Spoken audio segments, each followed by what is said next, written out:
శ్రీ గురుభ్యో నమః. మాఘ పురాణం 5వ అధ్యాయం మృగశృంగుని చరిత్ర. ఆ బ్రాహ్మణ యువకుడు కుత్సుని కుమారుడు కాబట్టి కౌత్సు అని పిలువబడుతూ ఉన్నాడు.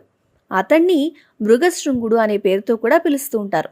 అదెలా అంటే అతడు కావేరీ నదీ తీరాన ఘోరమైన తపస్సు చేస్తున్నాడు కదా.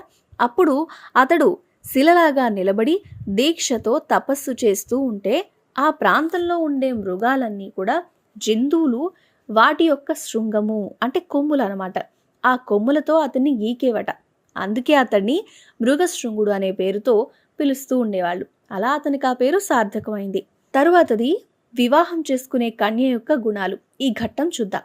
మృగశృంగుడికి యుక్త వయస్సు వచ్చి ఉండటం వల్ల అతనికి వివాహం చేయాలి అని అతని తల్లిదండ్రులు నిశ్చయించుకున్నారు.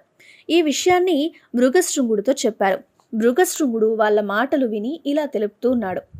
పూజ్యులగు తల్లిదండ్రులారా, నా వివాహ విషయం గురించి మీరు తలపెట్టిన కార్యాన్ని వివరించారు. అయినా నా అభిప్రాయం కూడా వినండి. అన్ని ఆశ్రమముల కంటే గృహస్థాశ్రమం మంచిదని దైవజ్ఞులు చెప్పారు. అయినా కూడా అందరూ ఆ సుఖాన్ని పొందలేకుండా ఉన్నారు. దానికి కారణం ఏమిటి అంటే ప్రతి పురుషునికి అతనికి అనుకూలవతి అయిన భార్య లభించినప్పుడే గృహస్థాశ్రమం యొక్క ఫలితం సిద్ధిస్తుంది. దానికి ఉదాహరణగా స్త్రీ ఎలా ఉండాలి అనే విషయాలు తెలియజేస్తున్నారు. కార్యేషు దాసి, కరణేషు మంత్రి, శయనేషు రంభ, క్షమయా ధరిత్రి అని పెద్దలు వర్ణించారు. అంటే ఇంటి పనుల్లో దాసిలాగా, రాజకార్యాల్లో భర్తకు సహాయకారిగా, శయన మందిరంలో రంభలాగా, శాంత స్వభావంలో భూదేవిలాగా స్త్రీ వ్యవహరించాలి అని. అంతేకాదు, చతుర్విధములైన ధర్మము, అర్థము, కామము, మోక్షము ఈ 4 పురుషార్థాలతో మోక్షమే ప్రధానమైంది కాబట్టి అటువంటి మోక్షం సాధించాలి అనే ఆలోచన చేసేవారికి మిగతా 3 కూడా అనవసరమైనవి. ధర్మాన్ని, అర్థాన్ని మనిషి ఏ విధంగా సంపాదిస్తాడో కామాన్ని కూడా అట్లే సాధించాలి. ప్రతి మానవుడు వివాహం చేసుకోను ముందు తాను గ్రహించబోవు కన్య యొక్క గుణగణాలు తెలుసుకోవాలి. జీవిత సుఖాల్లో భార్య ప్రధానమైనది కాబట్టి గుణవంతురాలైన భార్యను పొందటం కన్నా మరొక స్వర్గం లేదు.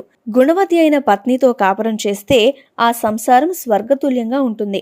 అంతేకాదు, అలాంటి మనుజుడు ధర్మ, అర్థ, కామ, మోక్షాలను అవలీలగా సాధించగలుగుతాడు.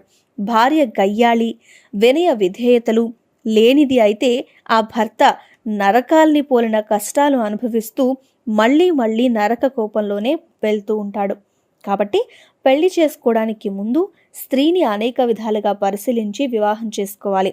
అదెలా అంటే ఆ కన్య ఆరోగ్యవతి ఉండాలి. ఏ విధమైన రోగగ్రస్తురాలు అయి ఉండకూడదు. ఎంత అందమైనదైనా కూడా మంచి కుటుంబంలోని కన్య అయి ఉండాలి. బంధు మర్యాదలు తెలిసిన విద్యావంతురాలై దేవ బ్రాహ్మణులను పూజించేది, అత్తమామల మాటలకు జవదాతనది అయి ఉండాలి.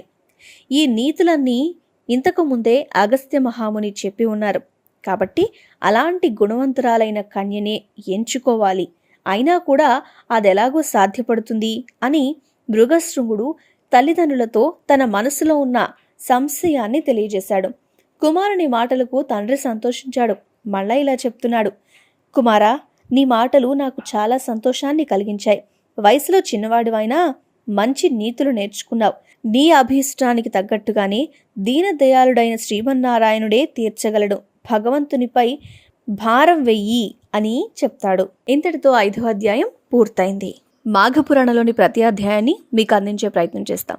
ఈ వీడియో కనుక మీకు నచ్చినట్లయితే లైక్ చేయండి, షేర్ చేయండి, మా ఛానల్ని సబ్స్క్రైబ్ చేసుకోండి.